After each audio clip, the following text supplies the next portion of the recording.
Good afternoon, everyone. The February 11th, 2025 regular council meeting is called to order at 4 o'clock. Council would like to acknowledge the Ucluelet on whose traditional territories the District of Ucluelet operates. Audience members and delegates are advised that this proceeding is being video recorded and broadcast on YouTube and Zoom, which may store data on foreign servers. Has Council received the late item?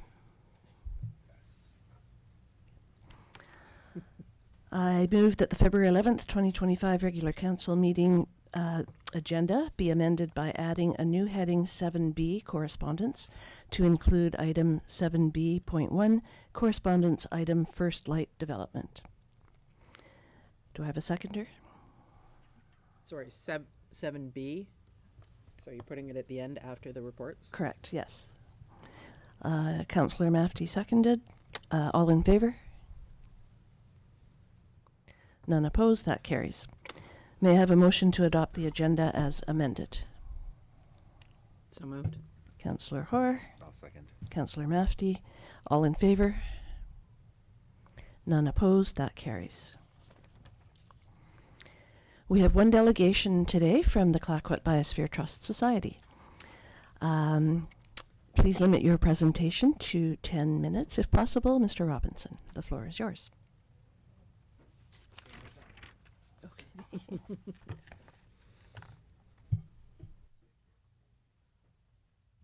Check. We're here. Okay. Good afternoon, everybody. My name is Colin. I think I know most folks, but yeah, I'm a Yuki resident. Live on Bay Street. Work at the Clayoquot Biosphere Trust, which has been an awesome learning opportunity for me, giving me a pretty special regional learning window. And yeah, certainly grateful to call Ucluelet home. Lived in Tofino for a couple years, but made the move down this way, and couldn't be happier to have done so. And yeah, and I'm grateful to get to work on this type of project that I'm going to overview here, regional climate adaptation. So you can see I've picked a smattering of very random slides, including path opening with some familiar faces there, but the point of this was just to show some of the breadth of what does the climate adaptation conversation actually look like. And for the context right now and where the conversations are at, it can mean just about anything. It kind of means aligning with community priorities and trying to stitch them together in a slightly sort of more coordinated and intentional way when it comes to the climate issues that we're facing. I wanted to also just do a quick shout out. Yuki's been an awesome partner in the Biosphere idea. If you see our logo in the bottom corner, you can actually see it's 25 years since this idea came through. And yeah, I think the region has changed a lot, and the sort of economic questions around how are we going to live and how are we going to steward the environment have changed. But the cohesion of the communities are the single biggest thing that keep the idea running. And thanks, Yuki, for being a really awesome part of it. We've got a couple of board members I just also want to do a shout out to. Tony Buston, she's outgoing now, but we also have new ones, Sarah Evelina, and very fresh one, Claire Stone. So these are, yeah, it's just a great community volunteer effort, and I think it's last note I put the bullet point here, social watershed. The Clayoquot Sound watershed is technically the UNESCO designated site, but as we know, the region functions like a social watershed as well, and we're kind of all at the end of the road here. We have one hospital and one high school, and we have to share so many pieces of infrastructure, and that's kind of why a regional look at climate work that's already happening, I think is pretty well asked for through some of the stakeholder engagement that we've been doing. Do I need to step this close, or I can stand back out here? No, I think we can hear you really well. All right, so yeah, why are we doing this work? I've already kind of alluded to it, but it kind of interconnects just about everything that just about everybody is doing.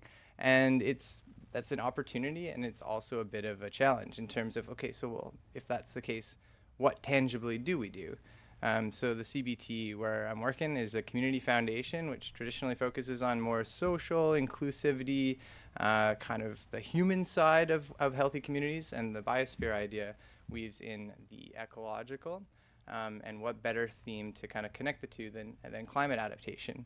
One of the things that we do is host these regular regional forums where we bring together different stakeholders and rights holders, communities, NGOs, for regional conversations about sustainable development. And we've had a couple of Yuki staff come out to that, which has been awesome. And yeah, at this, we heard loud and clear, like, please explore this work. We don't know what to do, but just regional organization, CBT, is very well positioned to start turning over stones and seeing what we can see here. We're also following the success of another biosphere. The thing about biospheres and community foundations is that we're networks, so there's other organizations that are very similar contexts that we can learn from. And in this case, it's Georgian Bay in Ontario. They have very similar contexts, a couple of rural and remote municipalities, a couple of First Nations. The main theme is that they're rural, remote, and they're small, so they don't have a lot of resources and personnel to actually participate in these larger funding programs or actually, I guess, sort of deal with the more systemic nature of climate adaptation. On top of that, these rural and remote regions are dark spots on the funding map, so there's all sorts of government programs wanting to support this kind of work, but it's structurally harder to get the funding and impact into these rural and remote communities. So what are we thinking about here? I wanted to be very clear that we're not asking for new work, competing for time and resources. I'm very well aware of kind of the nature of it, and I think one of the main reasons why it's harder for smaller communities to do this kind of work is because of the sort of, we don't have an environmental planner or somebody with this in their portfolio. And so it's more important to understand that as we're trying to work to improve the context in which existing projects are happening. So that's through relationship building, understanding how priorities interconnect. So between departments within municipalities, but also between communities. And I think especially with the inter-community, that's where the Biosphere Trust is most well positioned to help. But yeah, and I've already kind of touched on accessing funding that's out there and maybe addressing some of the gaps or challenges. In this case, I threw in the personnel word, but that doesn't necessarily mean that's what this is here. Moving on. Big shout out to Yuki. You are the regional leader in climate planning. May not feel like that, but compared to what other organizations and communities are doing in the area, there's actually been some amazing work done here to date. So I just took some screenshots using the snipping tool on my computer of the front page of these PDFs. And yeah, one of the questions, I guess the high level story I've learned is these were kind of put together pre-pandemic under the eyes of this guy. I'm going to take his mug off the page because I realize putting people's mugs on PowerPoints like this maybe, I didn't ask him. So anyways, but the point of this is he came from the environmental planning space. He understood this was his bread and butter, and so it was quite easy for him to know what to do and how and see the connections. And I don't know if this is the most appropriate metaphor, but in small towns like this, like we've got people who will coach a sports team for a few years or offer a certain skill, but then they might leave, and it's like, okay, well, where does this come from and where does this go?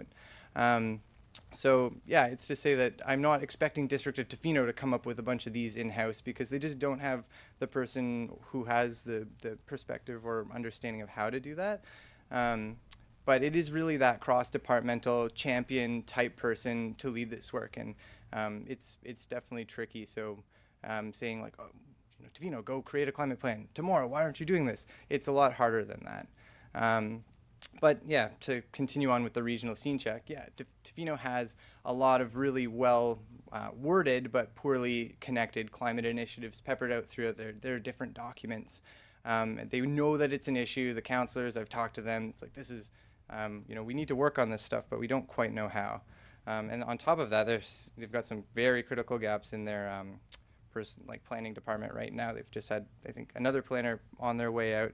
I'm just trying to keep my time, but yeah, anyways, I'll just keep going as fast as I can here.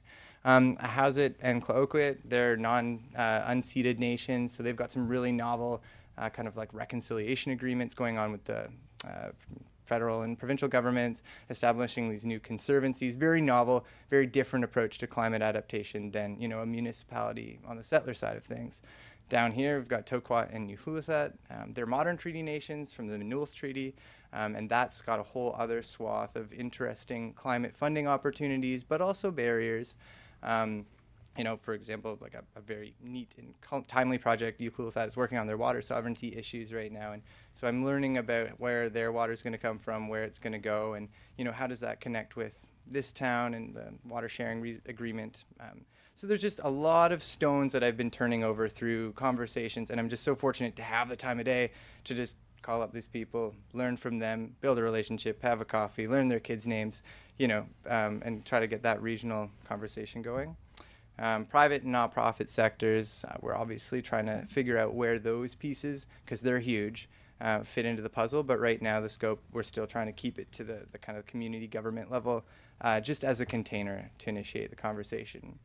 Regionally, there is a lot of work that has been done, despite the fact that maybe these items in the plans haven't really been looked at from the plan sake. But we've had major infrastructure projects going in, like the sewer in Tofino. We've got the bear bin, although the Bears have figured that one out. We got to keep working. But emergency preparedness, like existing water infrastructure, multimodal transportation, indigenous stewardship. Like there's actually a lot of really amazing work being done here. And so there's a lot to celebrate. But the idea is how can we coordinate and uplift it and connect it also at the regional level. So the only actual person with sort of climate and environmental planning in their portfolio is Amy Needham. I'm going to take her mug off again, but she's amazing. She works at the regional district, and she's working on a really neat regional climate plan, doing sort of funding and research and proposal development this year, hoping to actually execute it starting in 2026. So she's looking at me, she's saying, how can we better engage the municipality members out here? So there's just a lot of opportunity to kind of like get on board and align while respecting sort of what the municipal priorities here. All right. I was trying to time this meeting with an actual policy review that I understand may be coming out of the planning department, where they actually look at those screenshotted PDFs, sort of see where we're at, what have we done, because there's actually some great things we can celebrate, check them off the list, and then also where do the existing priorities align with stuff that was identified in 2019 and 2021. Basically to say I've had a couple of very short and highly impactful conversations with the staff, and just a little bit of relationship building and knowledge sharing goes such a long way, which leads me. I'm not going to speak too much to the funding opportunities section, but basically I've done a lot of networking with funders as well to figure out like how and why there are gaps here, and basically we're kind of a shoo-in for a lot of these types of grants. And working on, like sort of funder advocacy, CBT being a funder itself, I'm able to sort of be like, hey, I'm also a funder, and like, did you know that, these things make it really hard for these people to actually access the grants? And it seems they're pretty open to being highly flexible and making the grants work for where the communities are at.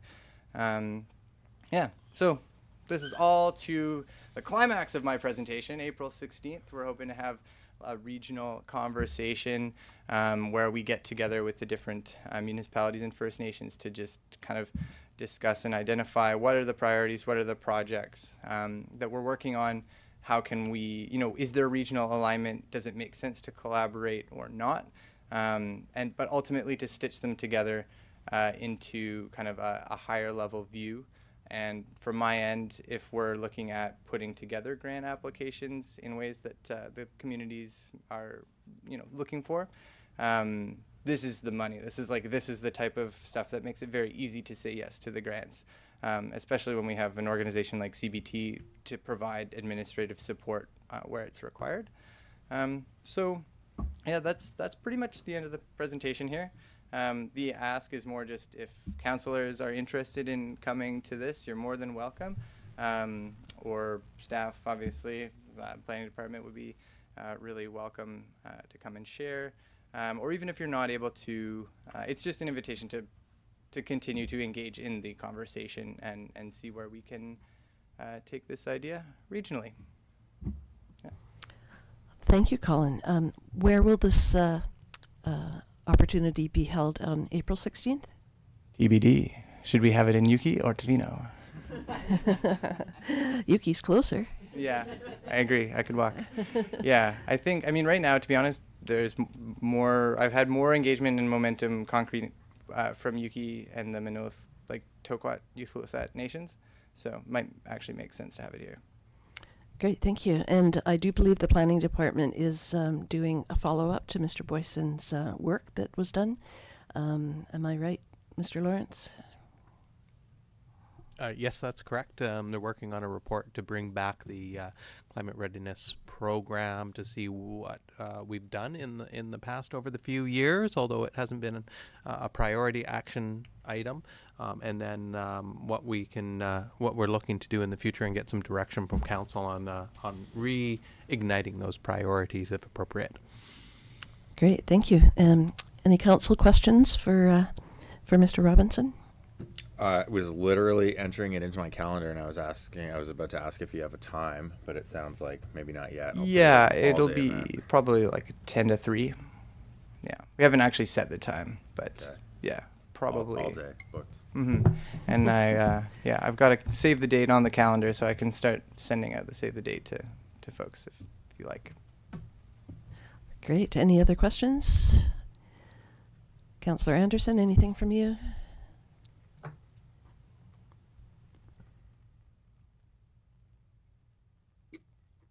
No, I'm good. Okay, thanks. All right, thank you for your presentation.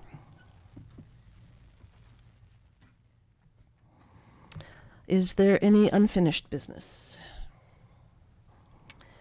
Seeing none, there are 3 bylaw items on the agenda today. The first item is the 2025 to 2029 5-year financial plan, and this will be presented by our Director of Finance, Mr. Cadman. Thank you, Mayor. The report before you is for the 5-year financial plan bylaw. If council is in agreement, then today we can give the first 3 readings of the bylaw before adoption. It is important to note that there will almost certainly be an amendment brought before you at some point in the year as the water and sewer project gets finalized and as the financing for this is set in stone. I'd like to note that the amount of debt, the reserve transfers, and the cost of these projects are the only line items that will be subject to change in this amendment. Other than that, whatever you guys move forward with this, that will likely be set for the rest of the year. We do typically bring both the tax rate and the 5-year financial plan bylaws forward at the same time. However, we are still waiting on the ACRD school and police requisitions, which need to be included in that tax rate bylaw, which is why we didn't bring it forward today. If we continue to move forward with the 5-year financial plan, then departments will be able to move forward with the projects, which is in line with the budget proposed, which is why we didn't wait to bring it forward with the tax rate bylaw. The 5-year financial plan is based on the 500,000 requisition, which was discussed at the last council meeting. If the report is given 3 readings today, then the community will have a further 2 weeks to give input before adoption. We have received correspondence, which isn't attached to the agenda. And if council has any questions at this time, I'm happy to answer them. Thank you, Mr. Cadman. I note that most of the correspondence is from the pickleballers. Yes. Is there an opportunity still to include some of their asks in the budget? That'd be something that council could look at for sure. I know we talked a bit about it. The idea is the issue is land. If we were to, we'd have to find land to build the tennis court. As for the $400,000, that would have to be fit into the budget. That's definitely something we could look at, but something else would have to get replaced or would be a property tax implication. And could RMI fund something like that?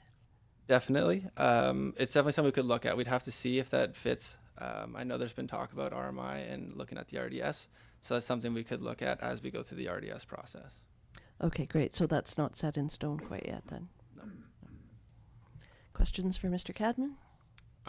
I had a similar question, which was whether we could reallocate money. I know there are a couple of items that RMI funding had been earmarked for. The money hasn't been spent yet, and there was some discussion about possibly reallocating that money, and if it's for a project that serves a similar purpose, I'm wondering if that would be a straightforward way to do it.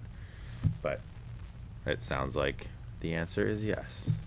Yeah, exactly. As we go through the RDS, that's up to council's discretion. And I mean, like I said, as we're already doing likely an amendment at some point throughout the year, that's an easy change if the dollars change. So we can definitely revisit that as we go through the process. Great, thank you. Any other questions for Mr. Cadman? If not, there is one recommended motion. I'll move that council give first, second, and third reading to District of Ucluelet 2025 to 2029 Financial Plan Bylaw number 1370, 2025. Thank you, Councillor Mafty. Do I have a seconder? I'll second. Councillor Hoare seconds. Any further discussion? Seeing none, all in favor? None opposed, that carries. Thank you very much.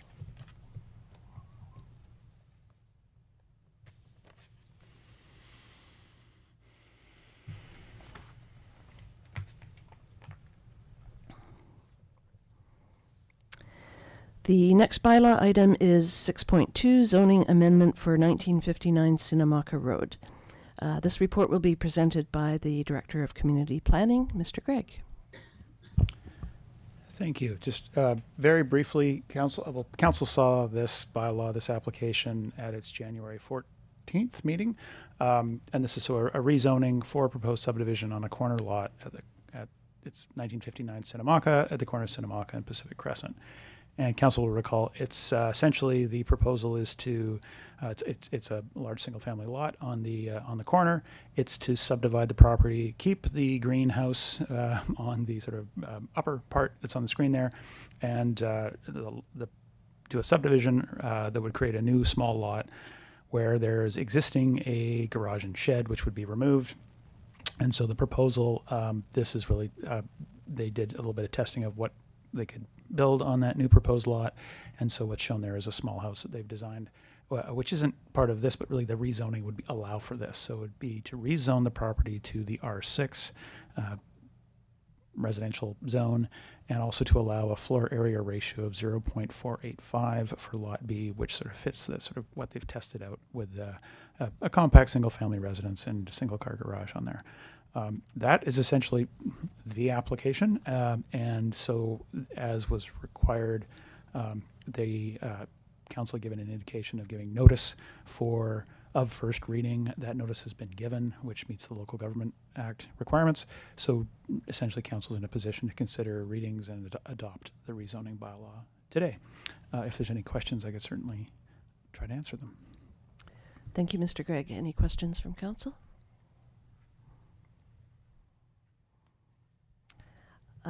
Seeing none, there are two recommendations, and I believe they should be read separately. I will move that council give first, second, and third reading to District of Ucluelet zoning amendment bylaw number 1354, 2024. Thank you, Councillor Kennington. Do I have a seconder? I'll second. Councillor Hoare seconds. Any further discussion? Seeing none, all in favor? None opposed, that carries. I will move that council adopt the District of Ucluelet zoning amendment bylaw number 1354, 2024. Thank you, Councillor Kennington. Do I have a seconder? I'll second. Councillor Hoare seconds. Any further discussion? All in favor? None opposed. That also carries. Thank you very much, Mr. Gregg. The next bylaw item is 6.3, new road naming bylaw. This report will also be presented by the Director of Community Planning. Welcome back, Mr. Gregg. Thank you, and through the mayor. This bylaw has been prepared. Essentially, it would replace the existing road naming bylaw, which was adopted 17 years ago, and it does a couple of things. Essentially, all road names in town are defined by council adopting a bylaw such as this. And so the updates, first of all, and what brings this forward is we have a couple of developments that need to be named, the new roads within the subdivisions. You've got Shorepine Drive and Sitka Place are proposed for it's the Weyerhaeuser Ocean West Phase 5 subdivision off of Forbes Road. And then the Lot 13, the First Light development, the affordable housing development off Marine Drive, that will be a new street that is proposed to be named Spruce Street. And the report goes in a little bit into some of the logic behind what's a drive or a place or a street and whatnot. And I think one of the things, so these would all sort of fit within the pattern of road naming that has been used in town, and certainly as recently moving towards essentially names that are nouns that are translatable into Nuu-chah-nulth is something that I think was a successful program of replacing some of the street signs with bilingual street signs recently. This allows us to keep going forward. One of the things also is that with all new street names, we check with the regional 911 service to make sure there aren't conflicts, because if someone calls up 911, that is something where you don't want to have, other than Main Street is unfortunately everywhere, but they try to minimize the conflict so you don't have emergency services going to the wrong address. So that has sort of been done, and so these are the recommended names, but certainly, again, it is up to council. The other thing about the bylaw is we have a little bit of cleanup.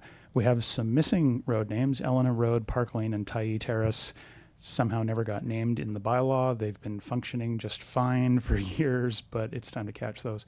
And also, as we noted, Hemlock Street, we think we should rename it to be Hemlock Street. That is the correct sort of alignment. The streets run across the peninsula generally. And in the bylaw, it's down as Hemlock Road. However, all the properties that we looked at on Hemlock Street have been addressed and have been using Hemlock Street.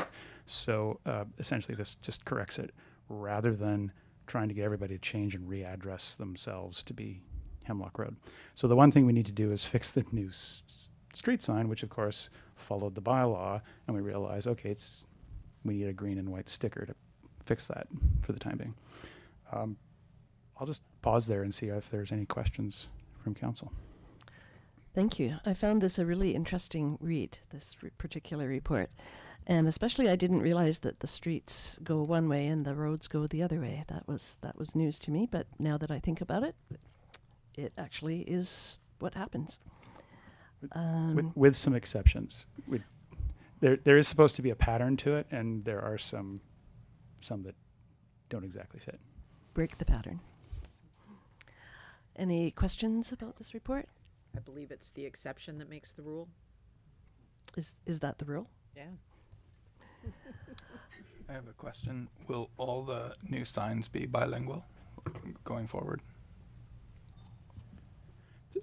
It's a good question. Through the mayor, what we're trying to do is the bylaw piece is to enable that to happen.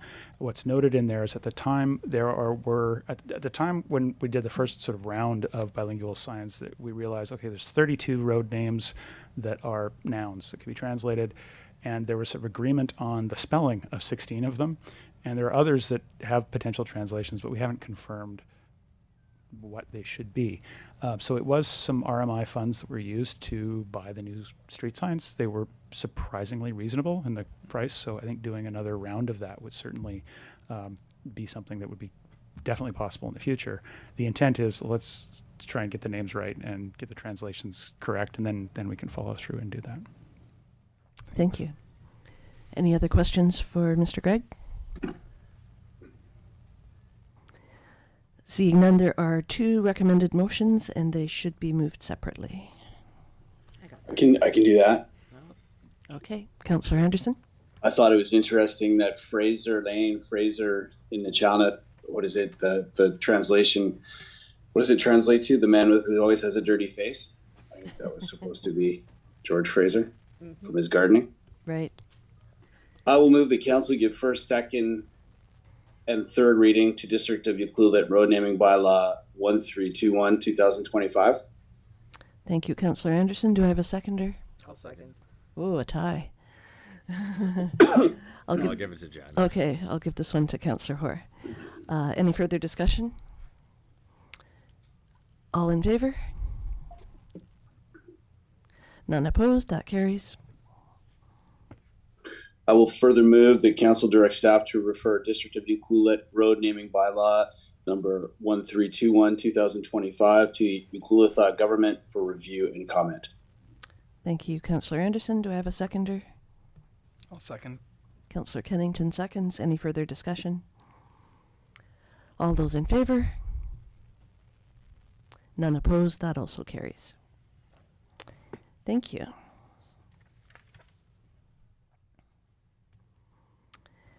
There are 2 report items on our agenda. The first report item is 7.1, Matterson Reservoir Property Non-Market Housing Development.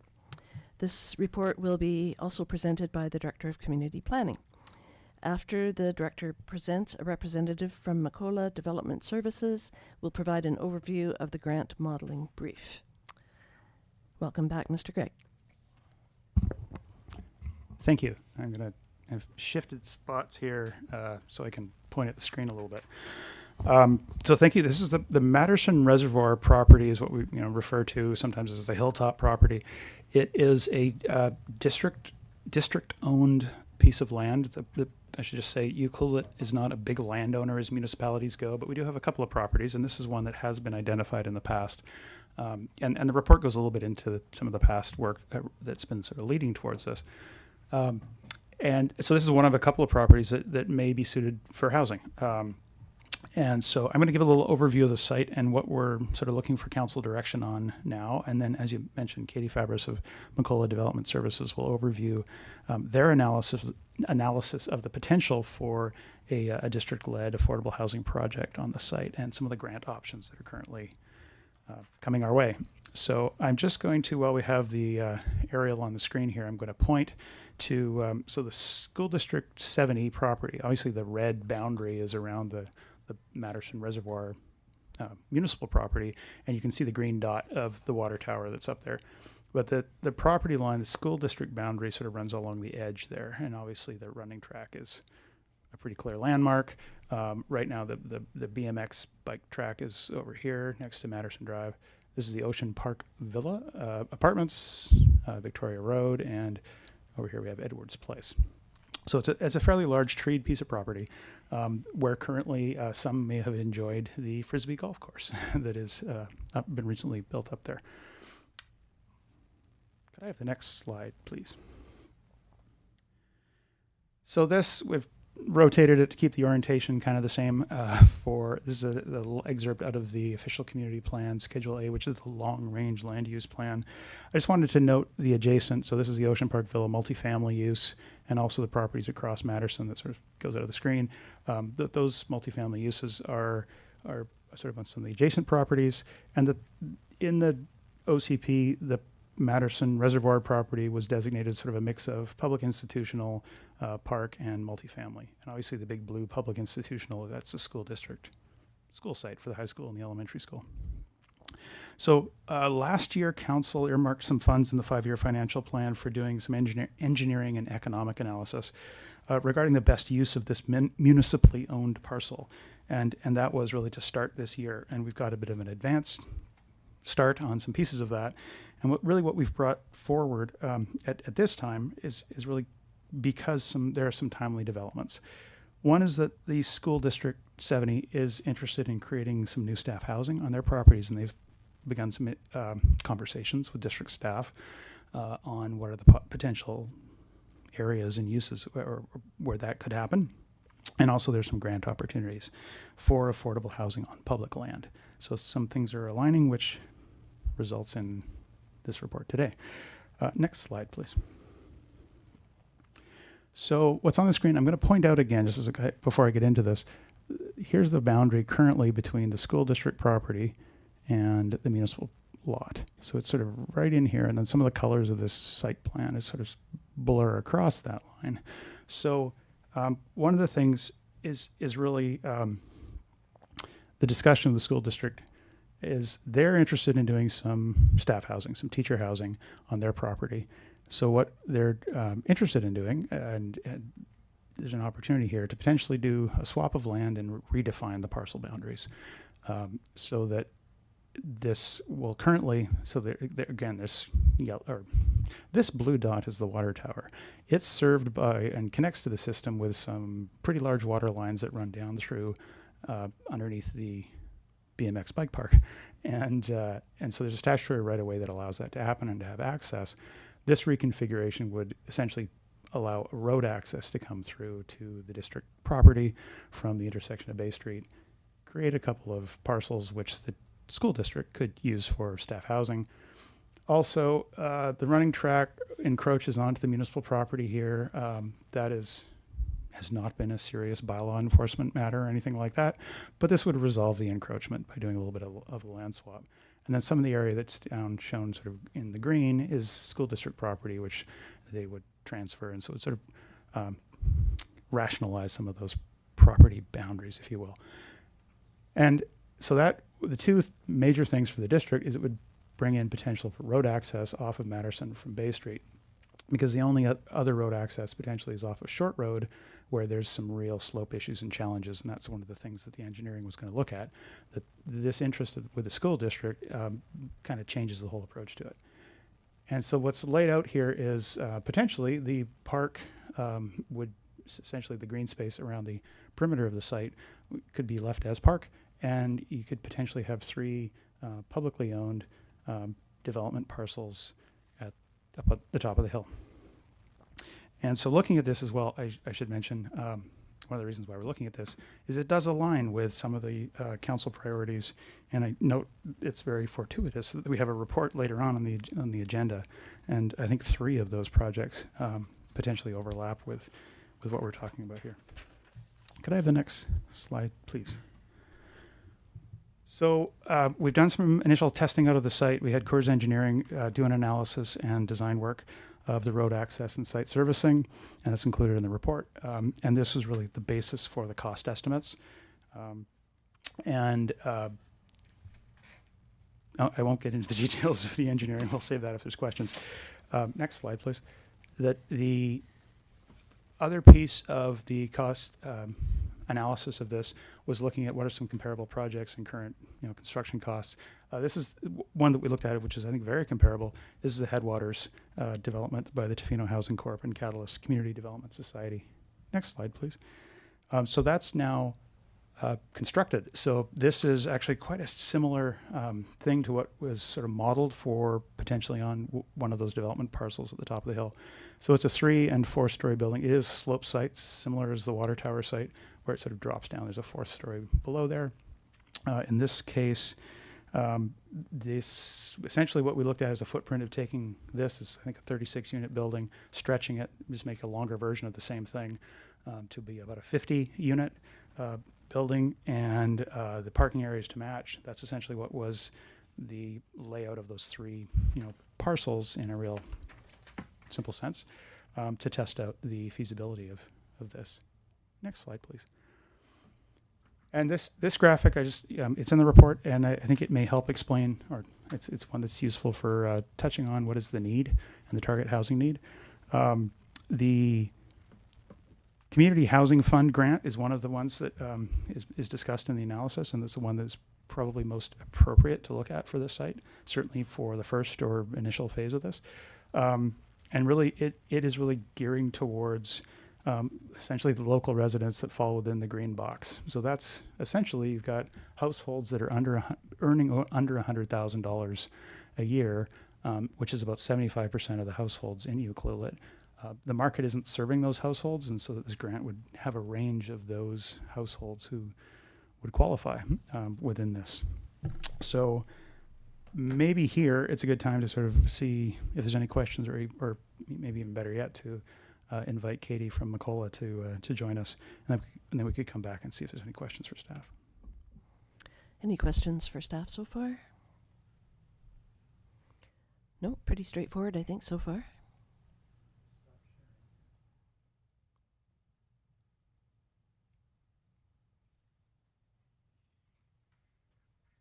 Great. Well, hi, everyone. Thanks, Bruce. I'm happy to give sort of an overview of some of the financial modeling that we've taken a quick look at.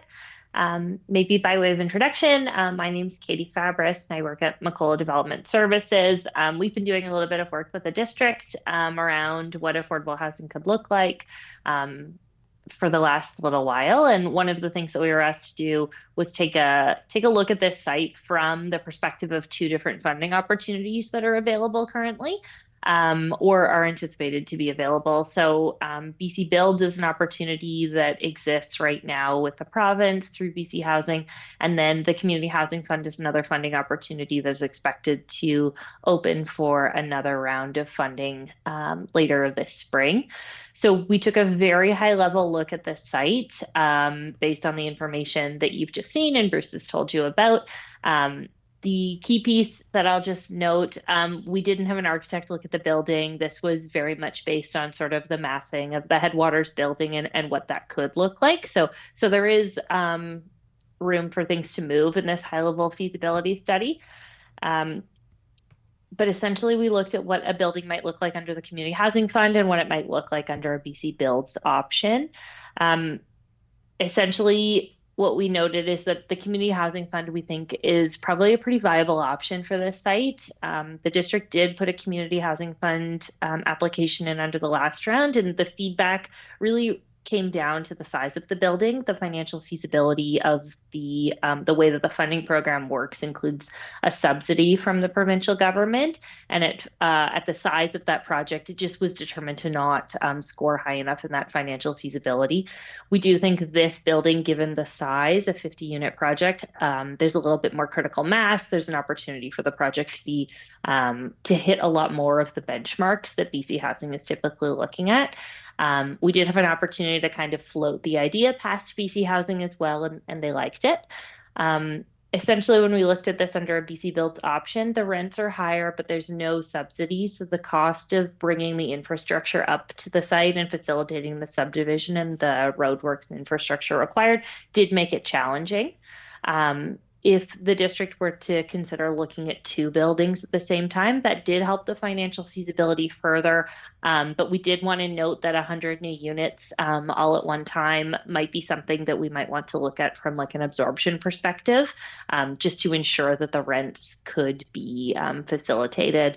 We've done other large projects in small communities where we've impacted the median rent pretty significantly with a project of this size coming online. So we did just want to note that. In our report, there's some numbers. They're all sort of hypothetical numbers that we tried to look at based on some of the work that was done through other housing work, like the housing needs report that was done, or what's happening at the Tofino Headwaters project in terms of what market rent looks like there. So just so you have a sense of where our assumptions come from. Great, thank you. Any questions for Katie? Councillor Mafty? Through the mayor, I was wondering if you could expound or at least elaborate on the point that you made about absorption and the effect of bringing a large number of units online on like market rents. Can you just speak a little bit more to that and maybe give an example of what you're talking about? Sure. So through the mayor, just given the small population in Ucluelet, one of bringing 100 units on significantly changes the number of homes in the community. We were recently a part of a project in Souk, which is a slightly bigger community, and we put 170 units in the community, and the CMHC does an annual market analysis and provides sort of what median market rent is. And by bringing those units in, we directly impacted the market rent on 2-bedroom and 3-bedroom units. So some of those units, while our project was not impacted because it had some subsidy attached to it, if you were a market, like if we were requiring market rents to service the mortgage, there could be an impact to the financials of the project. So in the sense that if we needed to charge a certain amount of money, but we'd actually decreased market rent by putting that amount of supply in, there could be a challenge in making sure that we can do that. So we'd recommend that a study be done by a land economist to just ensure. This would more so factor in if you were looking at a BC Builds project. The Community Housing Fund really targets low end of market. It's a small portion of the housing. So we'd be looking mostly at rent geared to income housing under there. So really targeting some of those groups on the lower or those incomes that Bruce had kind of highlighted on that chart with the rental incomes. So I don't think it's quite a risk there if you were looking at a Community Housing Fund application, but we did note it just given a BC Builds option, we would recommend that an absorption study be completed. Thank you. Any other questions for Katie? No? Okay. Thank you for your explanation.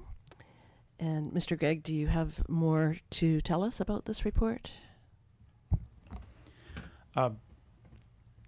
Really, it's what we're looking for some direction on is kind of next steps, and noting that that if, regardless of how we go forward, and what ultimately is the direction of council, staff's recommendation is probably well worthwhile to at least proceed with the survey work, zoning, subdivision.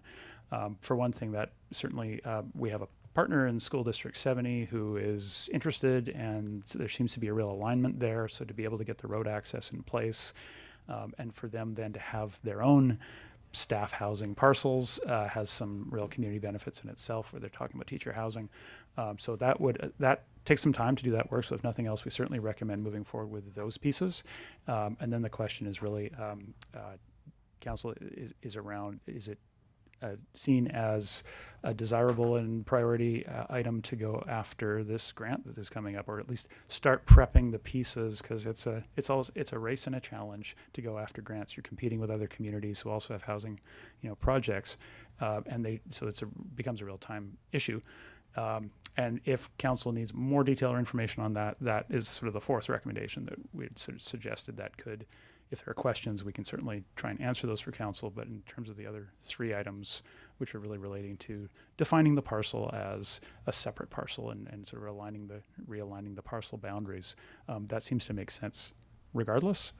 But I'll just sort of, pause there, see if council has any other questions before we move forward. Thank you. It does seem like some of the stars are aligning on this one, because originally we were talking about maybe selling this parcel and buying something that was easier to build on, but after some of the work that's been done, it looks like it's not as complicated as we initially thought it would be. I ran some numbers on this, and looking at those cost estimates, it works out to $600,000 per unit for site servicing and land clearing, and that doesn't even include pad preparation for the buildings. So my concern here is that we're trying to fit a square peg in a round hole, and we're going to run into the absorption issues which have been outlined to us, with potentially 500 other units coming online across the community that are in the pipeline. And one of the concerns that I have is, and what I don't know at this point, because it's not really clear, is who owns this, and who is potentially taking the biggest risk as a landlord should those absorption rates prove that we can't rent them all. So if it's a community-owned asset, and it's a community-owned risk as well, and I see this as extremely risky. Mr. Gregg? Certainly, I'll try and answer. There's a couple of questions in there. So with each grant funding structure, the answer to the who owns it could be a little different depending on what you go after. So with the BC Builds versus the Community Housing Fund. So under the Community Housing Fund, it's essentially, that's the framework that the Tofino Housing Corp has used with the Headwaters project, where you have the district owns the land, it is leased to a nonprofit housing society. In that case, it's Catalyst. So they essentially have a long-term, I believe it's 60 years is the lease for Catalyst for operating, and their mandate is operating the nonprofit housing. So the grant around the construction, and whether there's also in those, sometimes there's operating funding as part of that through BC Housing, that's essentially the ownership structure there. So ultimately the community still owns the land, but it's leased at nominal fee that allows the build to happen and for it to become affordable. Thank you. And the Community Housing Fund was suggesting a 50-unit rental project, correct? That's what we've modeled. Is that what we went after previously was a much smaller project, and we were told, the feedback we got from BC Housing was, there's nothing wrong with your application. It's just you're competing with Nanaimo and Victoria, and they have these big projects, and so the numbers, the cost per unit, it's a whole different balance, and it's a different game for those larger nonprofits who are running them and have hundreds of units already that they can show that they're operating, and larger sites, and it was a different game. So there seems to be also, for the management of a building, there's some critical masses. We heard when Bolinas Housing Society came to town, they're saying, well, it's not 20 units. If we're going to have a property manager who's looking after it, it gets to a critical mass where it makes sense. So they were looking at some larger projects. So in this case, I mean, one of the things that this could be is district-owned land. If it goes for this grant with the Community Housing Fund, looking for, okay, who's that partner? Is it a Bolinas or Catalyst or one of those nonprofit housing societies who'd be sort of on board with the application as we go to BC Housing? Great, thank you. And that's probably one of the reasons why our supportive housing grant application has been turned down twice, because it was just for 5 units. And again, we're competing with larger communities that have much larger projects asking for grant money. That's the feedback we received on those, yes. Councillor Anderson, anything from you? Yeah, sure. I got a couple of questions. It looks like the servicing, just to get this up and running, is, if I'm reading this right, is going to be roughly $4 million. That includes the 50% contingency, if I'm right on that one. And I'm just wondering, of that price, and also, so I'm just saying, who's on the hook for that? And then, if there's cost overruns in this case, if there was CHF was involved, who absorbs that overruns? My worry here is just what the taxpayer would potentially have to absorb here. Mr. Gregg?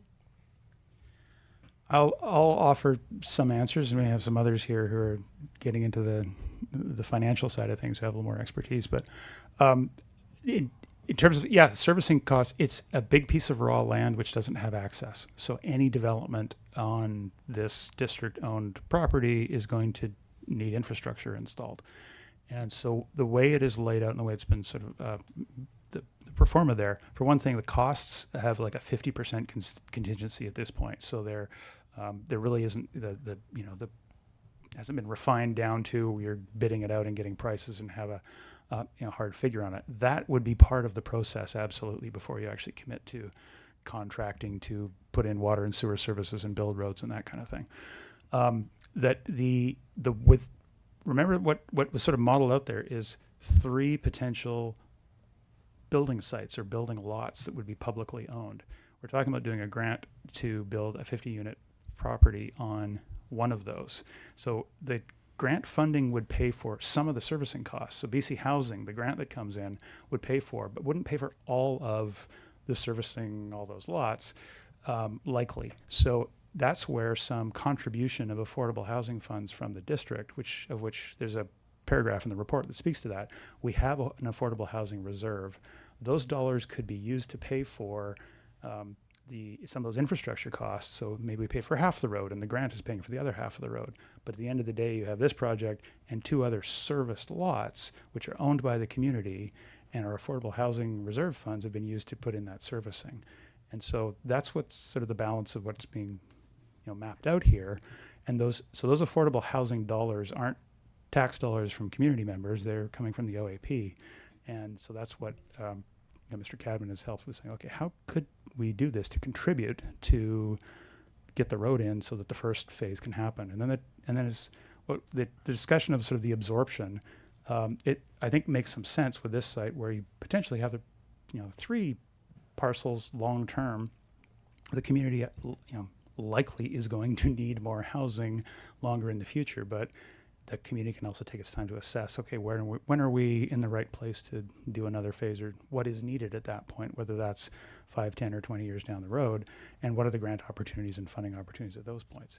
So it looks like there's an opportunity here to kind of set things up where, if this were successful, would get a project for some much needed housing rolling, but also set the community up well with this land for other affordable housing needs. Great, thank you. Any other questions? Councillor Mafty? Yeah, I this is more of a comment for me. I obviously this has come up before us a number of times, and we've discussed the issue, and the possibilities, I think with a lot of interest. And it seems that every time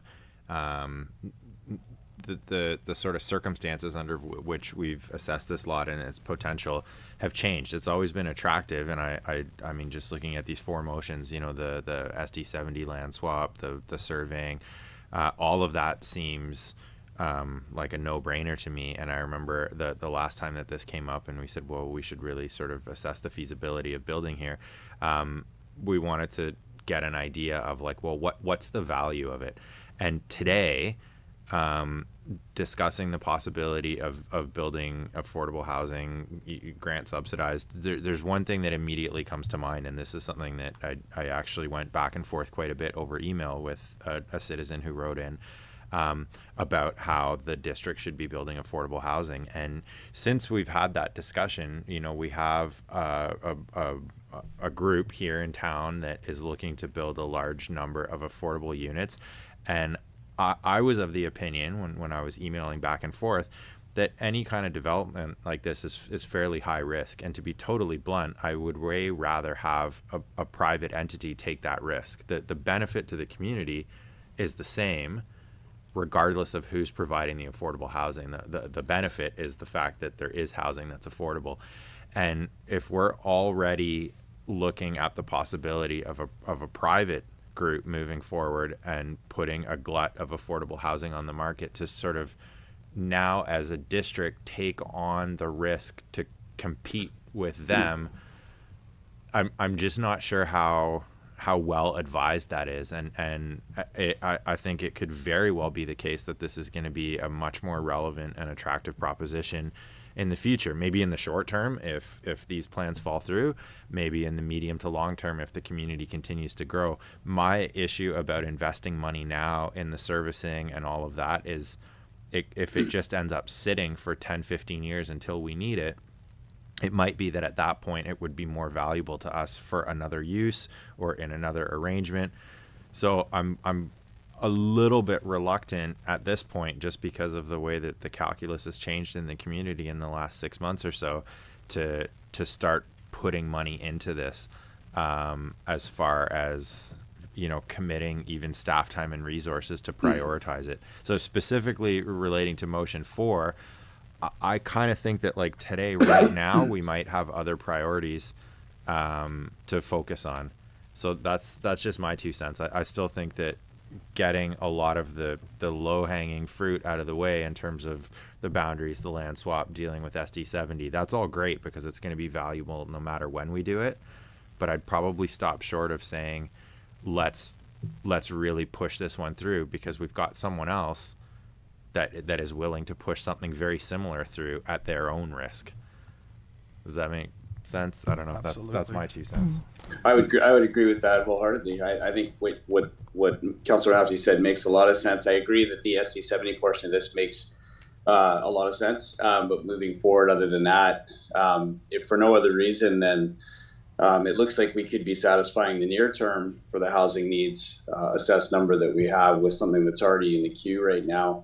And when you weigh that out with the possibility that we could be overstretching our current capacity for wastewater infrastructure, I think we could be building a little too much too fast in that regard. And I know I don't want to throw the province under the bus, but we know that when they have a foray into development, it doesn't always go according to plan. We saw what happened in Kitsilano, and I'm trepidatious in the sense that I would hate to see public fund, like taxpayers' money, go into something that ends up ballooning, and then they're stuck on the hook down the road for it. So those are my two big concerns: is cost overruns, and also just the capacity of the current infrastructure that we have for wastewater.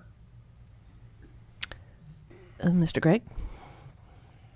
I just want to point out that under what's being discussed, the community housing fund, it's 20% deep subsidy housing and 50% rent geared to income. So that is a different income level than you'll typically see on affordable housing units that are delivered by private market developments. There are different needs within the community, and market developments creating some affordability is one of the things we need. But we're talking about some of the ability to get some deeply affordable housing, really that only happens, it's non-market housing that happens with public subsidy through grants. So that's a different sector of your community who's being served by that than some of the other developments that are even what's happening that's the broken ground down at lot 13 or some of the rental housing developments. Those are there, and they all sort of fit into a different piece of rung of the ladder of the housing spectrum, if you will. The Community Housing Fund allows you to get the majority of the building into some of those areas which are hardest to fund otherwise. So I want to throw that out to differentiate, to make sure that's clear as council's considering this isn't the same beds for the same people or households and affordability issues or levels. So I just want to make sure that's clear. Yeah, I don't see it as one or the other for these projects. Getting this one sort of ready, it's not going to cost a lot of money. There would be a land surveyor that would need to be hired, but I don't see it being contradictory to the other developments that are happening, like Lot 13 and Monado Bay. I see it as complementary. At the end of the day, when you look at the site servicing costs, land is the most valuable resource that you're going to have to pay for when it comes to affordable housing. And with a $4 million site servicing plus another $2 or $3 million for just rough grading, this is not an affordable housing site. And I think, and I've been saying it since the beginning, that the opportunity to sell this to somebody who has deeper pockets, that $4 million is not going to make them blank to put something special up there, and using that money to build on more accessible land. Like we have areas like the dog park up around Tugwell Fields. We have a lot of things that we need to look at as far as land swaps within our own district, because we have land that's below the flood level and we can't do anything there other than, say, sports fields. And then we have sports fields that are out of the tsunami zone that are perfectly suited for building affordable housing because it's serviced, it's flat, and it's ready to go. So there's a bigger picture here. And if we want to get the most amount of affordable units into the community, we shouldn't be looking at the hardest places to build it. Because no matter how you slice it, we'll get less units on a more expensive piece of land to service than we will on land that's more serviceable and cheaper to build. Katie, did you have your hand up? Yeah, I was just going to add to Bruce's comments about the Community Housing Fund, just with a little bit more context, if that's at all helpful. Bruce did a really great job describing it. It's probably the deepest level of affordability the province has ever put forward. And this will likely be the last round of it. We're not sure what the final, what a next program might look like coming from the province or from the federal government. This is definitely a bit of an unprecedented time for investment in affordable housing coming from both the province and the federal government. So I think that's worth noting, that it is just the final call, and it is to serve populations in the community that do have lower income. So it's subsidized in order to ensure that those who are deeply in need of independent affordable housing can have that ability. Thank you for that. Hey, quick question on that. Into the future, this is a really, I don't know how this works. If this was built, say one or all three, and they required a level of maintenance, when you talk about the management ongoing, whoever that may be, if it's Polinas or whoever, but if it's something that requires a certain amount of servicing, like physically to the building or the infrastructure, is that still the purview of CHF or one of these funding agencies? Or my worry is that they're like, hey, we're going to put some money into this, we're going to make this deeply affordable, and then they walk away. And then, I think we do have a proclivity to buy the new shiny thing here and have trouble keeping it going into the future on the taxpayers' dime. So I'm wondering what happens in the future if we do need some serious maintenance on these buildings. Is it the taxpayer that's on the hook for that? So the program includes that operating subsidy to support the mortgage for 35 years. And then beyond that, there's an agreement for 60 years from the province. So essentially, the term is through the life of the building is the intent. So the operator, whoever were to lease the site from the district and hold that mortgage, would be responsible for the maintenance of the building and the terms of what they would need to do as a nonprofit operator. And there's many experienced operators across the island, especially in that mid-island area. Would be responsible for all of those costs, anything related to maintenance, repair, renewal, and their annual operating budget and capital planning would relate to that. So that wouldn't be the district's responsibility. All right. So a roof blows off one of these things. It's where we wouldn't be on the hook for that. No. All right. That's good to know. Any other questions for Mr. Gregg or for Katie? I have one more quick question. In terms of the total number of units that you've projected here, how does that line up with the housing needs assessments prediction or projection of what we need? Like how I appreciate Councillor Kennington's points, but at the end of the day, like a bird in the hand is, worth two in the bush. And if we can satisfy all of our need, then it becomes a little bit less important to me how efficiently we can do it. Like I appreciate those points, and I'm a huge fan of efficiency, but just in terms of the numbers, how many units do you think the community needs, and how does that line up with what you think could be put in here? Through the mayor, it's a great question, and for once I don't have the graph handy, but that's okay. So under the housing needs assessment, which was recently we just updated, and so that projected out just under 800 units over 20 years. Of those, 250 are going to happen the next 5 years is what was being projected. That's a requirement to have zoning in place to allow that to happen. The sort of that greatest need, the subsidized shelter type housing was 70 units. And doesn't sound like a big number compared to all of it, but that's like the 5 units we've struggled to build over on Peninsula Road. So this, like a 50 unit building, if you've got, 70-80% of it is actually starting to meet some of that. That is a really good step towards that. It doesn't totally hit that need or satisfy it, but okay, over 20 years we're going to need the rest of it. So that would be a huge step in terms of the scale. That's sort of the best, most recent numbers we have in terms, and that is looking at like all your sort of income levels.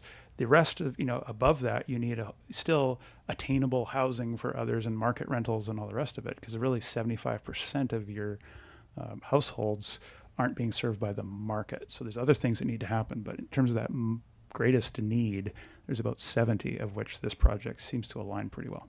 Yeah, I know that it was specifically that. Like I think as I've said, we have other options that are going to see to other sectors. I think it's a valuable point to consider that the housing in question for this particular site would be perhaps not as directly in competition with other developments in terms of what it's providing. But I just wanted to get an idea, especially on the record, about like what proportion is it? Like I know we've been talking about those 5 units, and it would be great to see them, but whether it's 5 or none isn't going to put a dent in it. If something like this is actually going to satisfy, our target, it becomes a little bit more appealing to say, well, look, the lot's not ideal, but we own it. Here it is. It can be done. And if grants are going to offset those costs, it's the best of it might be the best option given the circumstances, but yeah, the numbers have to line up for it to be justifiable in my mind. There's also the thing to consider where you look at the language in this, and it's saying prioritize going after this grant, and we don't have a great track record of getting grants for things like this, so it comes at the expense of something that is right about to happen. So prioritizing this, basically you're putting a lot of eggs in that basket with not a track record of actually getting the grants. I mean, talk to Gord Johns about the grant process and our lack of success on it. It's great. I think it would be nice to see something up there, but like for me, it's like as a developer and a development consultant for 30 years, when I look at this, it doesn't pencil out for me, and I'll never be able to get I'll never be able to get there, because to me, putting affordable housing on the most expensive piece of property will never make sense to me. I feel these first 4 steps would be, it would be in our best interest to pursue. It doesn't mean that it's going to happen overnight, but I think just getting this groundwork done is super important. And But it's, it will delay it other will, things that we have in the queue. I don't think it will. It says if you look at the pros and cons, it basically says that. Mr. Lawrence? Yeah, just a little bit of clarity on that. So, if this is prioritized, there is a timeline that is associated with it because of the grant when that comes forward. So we will have to throw some resources at that staff time and financial resources, but it does not mean that it will be at the expense of all other. Now we do have a lot of competing interests. We have the development that is moving forward at Monado Bay. We have the Housing Accelerator Fund. Adding this will definitely stretch our resources, but it was never intended to be at the expense of other key priorities, because we understand that, as council has noted, that the other developments in town are also high priorities. So we will have to really look at how we're allocating some of the more optional items that don't directly impact housing will need to be pushed off. Some of the other initiatives we'll have to evaluate and say, okay, what can we push to make sure that we're meeting as many of the objectives as we can under it. And it could be that we allocate some resources that are external to the municipality to further the key priorities of council. So it doesn't necessarily, it's not do this and nothing else. It is, does council want us to move this forward so that we can make this sort of last opportunity to get that deep subsidy housing, or no, we'd rather just focus on what we have on our plates at this point in time. And to Council Kennington's point, is like we do have a lot, but it was never intended, and the recommendations to be an either or, right? You can move forward, but it does have impacts. Councillor Mafty? I don't want to keep throwing water. No, on the fire. I recognized Councillor Mafty. I'm wondering what other district projects will this take priority over? I understand that you gave us like an overview, Mr. Lawrence, but in our options list here, I think for me it would be useful to just understand, okay, well, what's going to be put on the back burner? I think it would be in the interest of council is that if because this is a big decision, because it does take a lot of staff resources, is that we could bring some of that information back to council at the next council meeting and say, okay, so if this was prioritized, here's the list. Here's what we're prioritizing and how we would do it. And then council would be able to say, it's like, okay, is that acceptable or not? If for me to give you a list of things that we wouldn't do at this point in time would be premature. I just know that there's some, policy items that we would sort of push to the side and not prioritize those until this aspect was done. So we could report back to council with more details on that aspect if council wishes. How does that sit with the timeline? I understand that grants have timelines, and if we are saying prepare another report and come back to us later, like I don't want to jerk people around. If there's no clear indication of what is going to get bumped if we approve this, that's fine. But is it even worth saying, well, can you please come back and tell us, or is that wasting valuable time? Well, time is always precious, but we have a lot on our plate right now that we're fast tracking already. I think the 2 weeks is not going to make it's not going to derail it completely. We were anticipating and had conversations on the staff side saying it's like, look, this is a big decision. There's a lot of aspects to this development. There are some risks associated with it. Using the affordable housing funds to leverage, to borrow against it, to fund the project and offset some of the road costs to make it more affordable, needs some additional work. So we could do those first initial steps and then bring something back to council without, jeopardizing, saying, no, we don't have a chance of it applying for the grant. So I think council should take the time to receive all of the information that you need to make a decision that you're comfortable with. If that's necessary. So if this is one of those things that you would like a little bit more detail on, we could bring that back to council. So would it be possible to move some of these recommendations, but not all 4?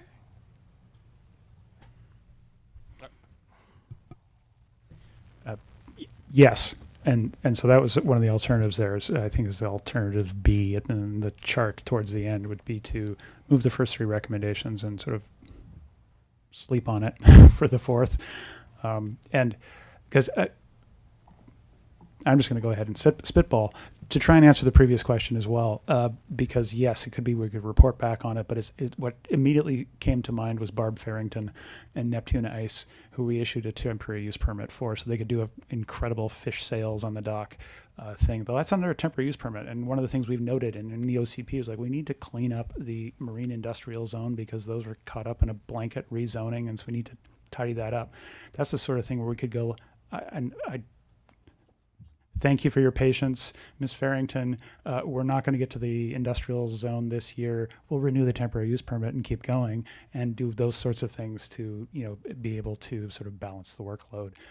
Because with every intention of, yes, we need to do that. But there's 12 different marine industrial properties, and they're all a little bit different and unique, and that's why it's going to take a bit of time.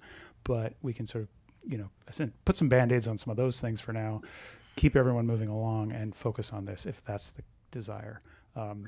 Do I love the idea of, oh boy, let's throw all of our time onto a project when we already have a pretty full workload? Like, we got to balance our capacity to do these things.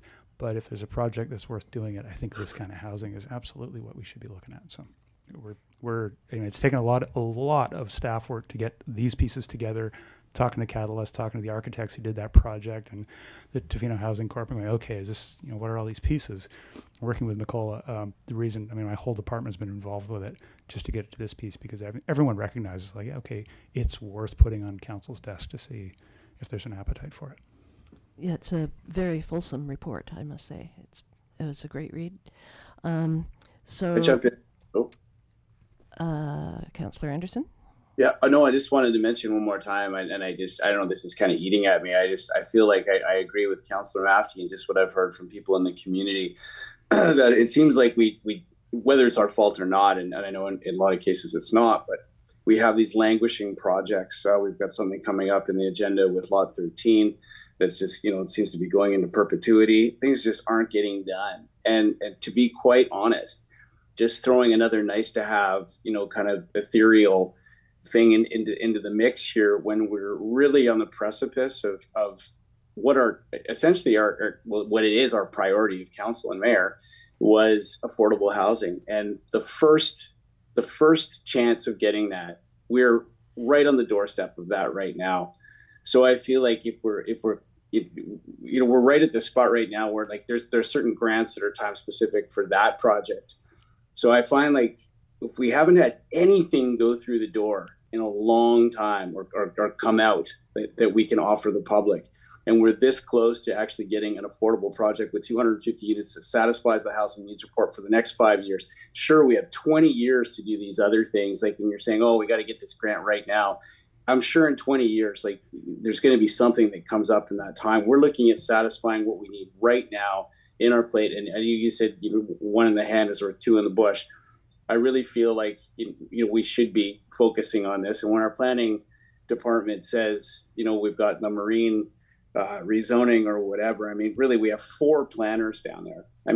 come on now. We have to at some point just say, like, what are we doing? Like, we really have to, I think, focus here on what's on our chance to do what our main priority is, affordable housing.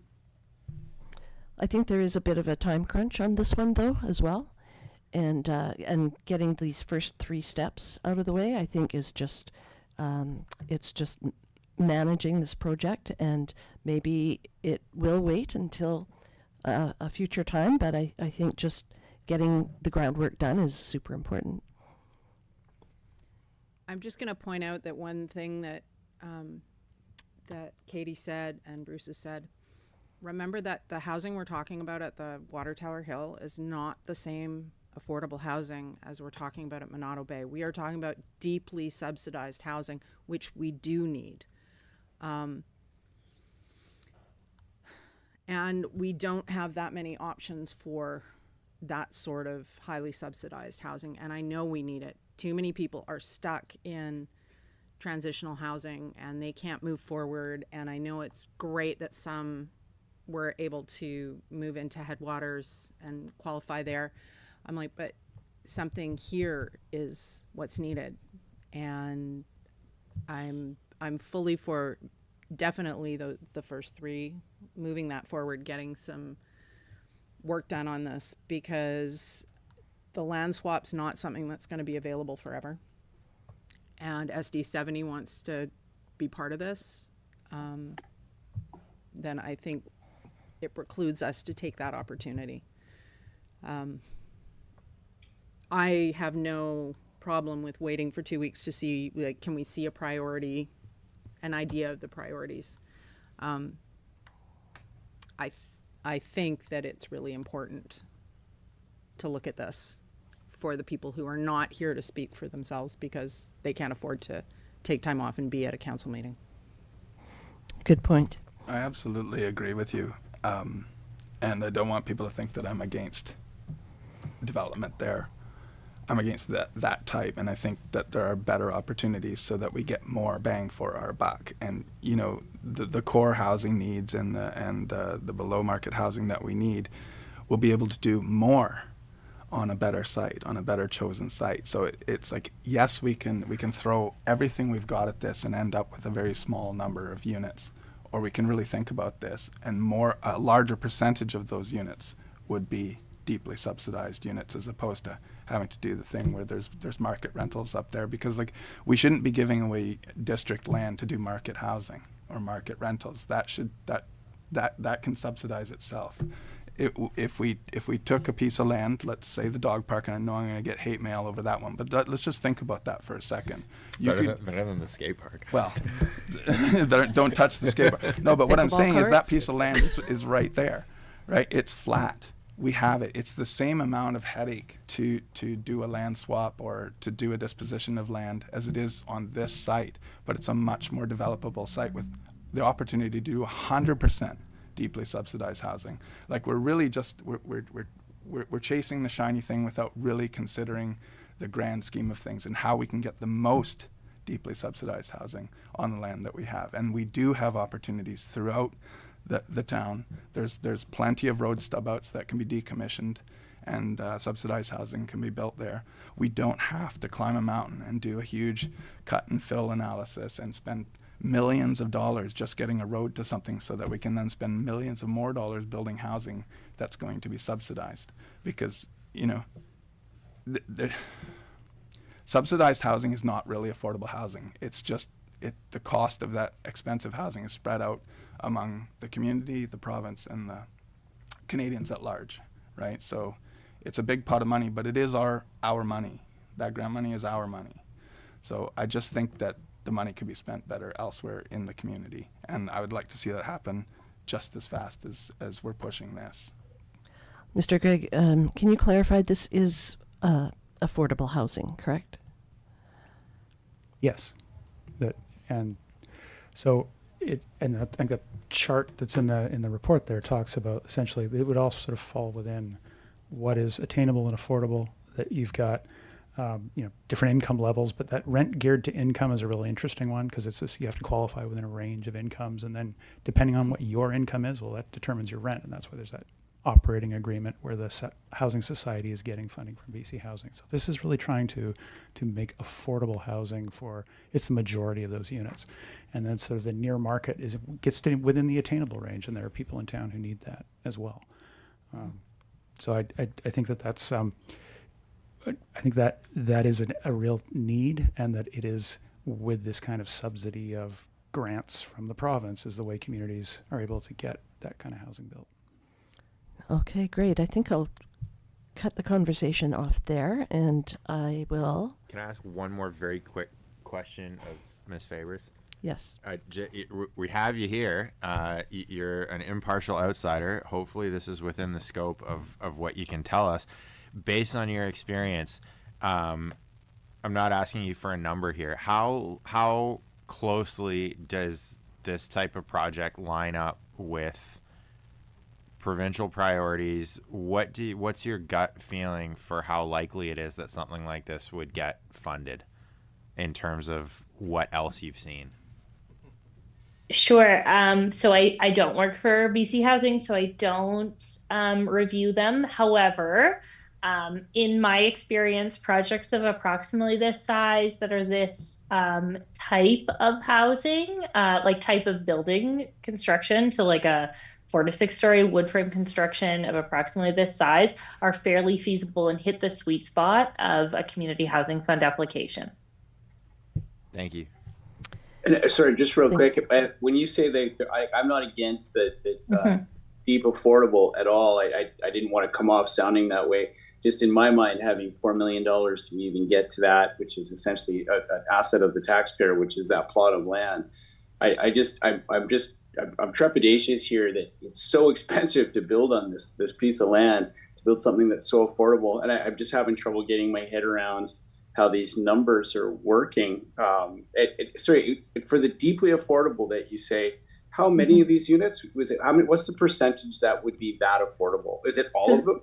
70% of the units would fall into that affordable category that was on the graphic that was in the presentation. And then the remaining 30% would fall into that attainable category. So all within the target housing need. So in the deeply affordable, how many would be considered deeply affordable? 20% of the 50 or however many units the building was would be deeply affordable. So that would be near the shelter component of income assistance. And then 50% of the units would be rent geared to income. So based on incomes of the tenant, it wouldn't be rent on the door. Like it wouldn't be that this unit costs this much. It would truly be based on how much a tenant makes and what their annual income is. And the final 30% would be the attainable portion. Right. So only 20% would be the deeply affordable, right? 50% at RGI, so 70% could fall anywhere in that affordable category. So I don't have the number offhand, but based on that income, I think it was like $70,000 or less was sort of the annual income there approximately would be where they would be going. I think that information is in the report that was provided by the district. Right. I'm just thinking with that deeply affordable number there, just trying to figure out what that was. But that's. And what number does that fall like for household income? If you say deeply affordable, does that go down to like minimum wage, living wage? Like where are we at with that? Deeply affordable would be income assistance. Right. And now, okay. And that'd be like 20% of the 50. So what are we talking, like 10 units kind of thing? All right. Well, let's. Okay, if that's all, I'm going to start off with some recommendations. I will move that council direct staff to develop and bring forward a zoning bylaw amendment that would allow the multifamily housing uses proposed for the School District 70 lands and the Matterson Reservoir property. Do I have a seconder? I'll second that. Councillor Mafty seconds. Any further discussion? All in favor? Any opposed? That carries. I will move that council direct staff to work with School District 70 to develop a memorandum of understanding for a subdivision and land swap to facilitate the development of housing in the vicinity of the Matterson Reservoir property. I'll second. Councillor Hoare seconds. Any further discussion? All in favor? Any opposed? That carries. And I will move that council direct staff to engage a land surveyor to undertake the work necessary in preparation of plans for defining and registering the areas of the potential land swap, road dedication, and development parcels. I'll second. Oh, tie. All yours. I'll second. Councillor Mafty. Any further discussion? Further discussion? No, I'm so used to trying to beat the lag. Oh, because of being on Zoom, I know, yeah. Okay. No further discussion, so all in favor? Any opposed? None opposed, that carries. So we're going to leave item 4 for a little bit of more information. Mr. Lawrence? Yeah, we can receive direction from council to bring back further information regarding the report back to the next regular meeting. Great, okay. And just for clarity's sake, that information would include, the impact of prioritization of this project. Is there additional costing information and use of the affordable housing funds that council would also like to see, or would you just leave it to staff's discretion to bring as much information or is there additional information that council would like to see in particular with respect to this to aid in your decision making? I'd be hesitant to ask too much. But there is one thing that I'm really curious about. I thought one of the very valid points brought up by Councillor Kennington was that there are other pieces of land that we could look at. So specifically, I'd like some, even if it's just kind of like an informal assessment of what would be involved in, for example, doing this at the dog park. If this is really a priority for our community, and I think we all agree that, the neediest members of our community are deserving of our attention and they need this type of housing. At that point, I'd say, well, we'd be remiss if we didn't consider all alternatives. Mm-hmm. And so I'd be very curious to see if this is something that, maybe it doesn't make sense here, but if we can do it at the dog park, and I just want to be super clear, I'm not proposing that, but I'd like to see what's involved so that we can as a community make an informed decision about how our assets and our priorities can most efficiently and effectively be wed. We can definitely bring something on an extremely high level back to council. It'll be more commentary than analysis because we would have to do a lot of digging on the individual parcels. They're all going to be very unique. The one comment that I can make about, around Tugwell Fields and that, it's park. It takes about 6 months to 8 months to change park allocations. It's very complex, requires an alternative approval process or referendum to do it. So that would mean it's just the timeline there is quite significant, but we will bring back something for council's consideration and to try to answer that question about the properties that we might have in some fashion or other, but it's going to be very high level. Perfect. Thank you. Great. And the dog park people will probably have some gifts for a couple of councillors. I just want to be very clear. I mean, you know how things get blown out of context, but I think really what we're talking about, what can we do as a community to use grant funding to provide housing for the neediest members of our community, the people who most need it in Ucluelet. And if we own land that is more suitable to house those people than to run dogs on, I'm not saying that we get rid of the dogs, but it's relatively easy to figure out where you can run your dog in an alternative location versus build housing. There's lots of places where you can run dogs. Not on the beach, that you can't build on. Like if exactly. you look at Seaplane Base, that area, it's already pretty gross and nobody's really looking after it, but it is a potential location that you couldn't build housing on that would be equal in size, just as great, and it would, like we're running dogs on some of our only flat land that's out of the tsunami zone. Like it just doesn't make any sense. So I think we need to look at, because there's talk in the report about moving the frisbee golf, moving the bike park. Well, where are we moving those? We must have land if we're going to move those. So I think, we need to look at everything holistically and say, and sort of reshuffle the deck and say, here's the new reality of tsunami zones, flood levels, and all of this stuff. So what is the highest best use for all of our land? And there's going to be a lot more parkland that we can use that we can no longer use for development than land that we're using for park that we could build on. I agree. It's worth a high-level report for sure. Yeah. Love dogs. Okay. I love dogs too, just for the record. So you have enough direction then from us? Delicious. I believe so. Thank you, Mayor. Unless there was anything specific that council wanted to see in that update report. No, I think that should suffice. Okay, thank you. Perfect. Thank you. The next information report is item 7.2, Council Strategic Priorities Update, and will be presented by our CAO, Mr. Lawrence. Thank you, Mayor and Council. This has been a long time in the update. So Council started the Strategic Priorities Plan back in 2023. And as part of renewing that strategic priorities plan, we brought back to council for reconsideration and another high level, or actually a detailed look at in June of last year. During those sessions, we reconfirmed the priorities of council, or council reconfirmed their priorities for staff, and then determined as part of this package and as included in the report as the appendices is sort of the priority areas. So there were 7 areas of key priority. Obviously, housing and affordability is top of mind for council. Infrastructure, which we're doing a lot of work on right now.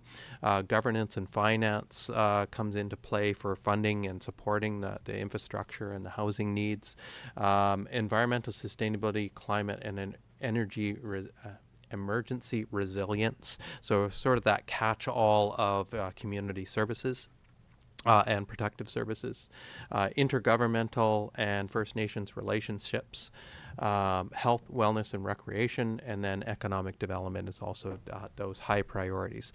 So council will see in that plan the sort of summary statements and then more detailed actionable objectives. And then finally under each area is the priority objectives that council identified and went through in December, identifying which order of priority staff should be moving initiatives forward. In that report, you'll see that there's a lot of different things that are already actioned in different states in different priorities. Some of that is with respect to grant funding. So the Housing Accelerator Fund has identified key priorities to move initiatives forward from the province. So it's kind of all over the place a little bit, but it gives us that direction for staff on which priorities we're actioning in a somewhat sequential order, but also dependent on availability of staff time, resources, funding for these projects and initiatives, and then also from the province direction that's saying, hey, we have to read and update our zoning. So those supersede some of council's directives by saying, hey, you have to get this done by the end of 2025. So therefore, it's sort of bumped up on the list.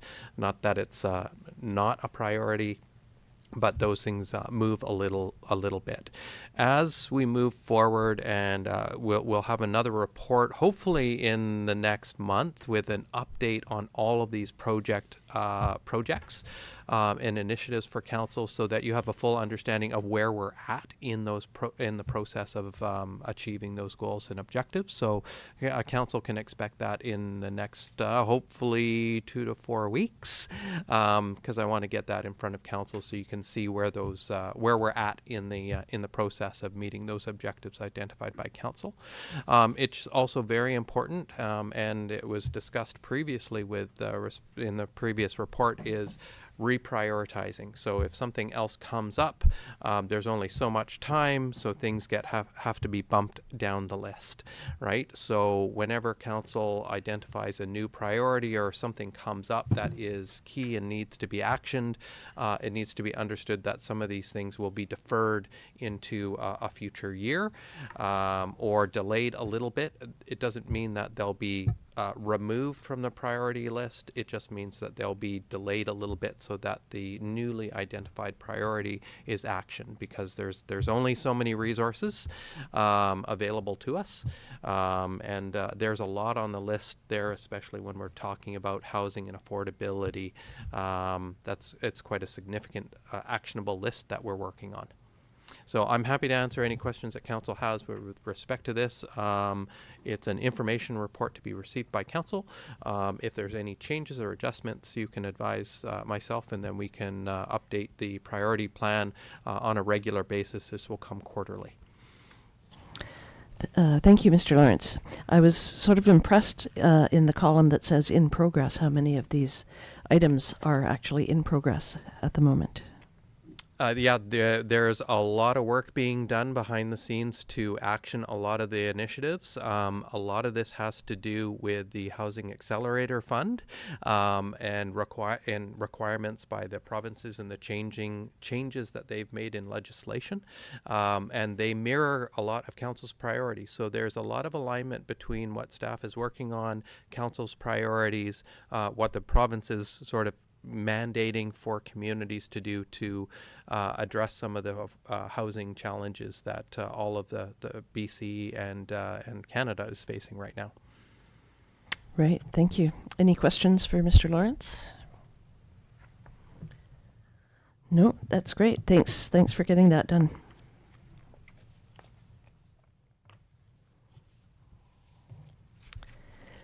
The next item is the late agenda item, correspondence item, First Light Development.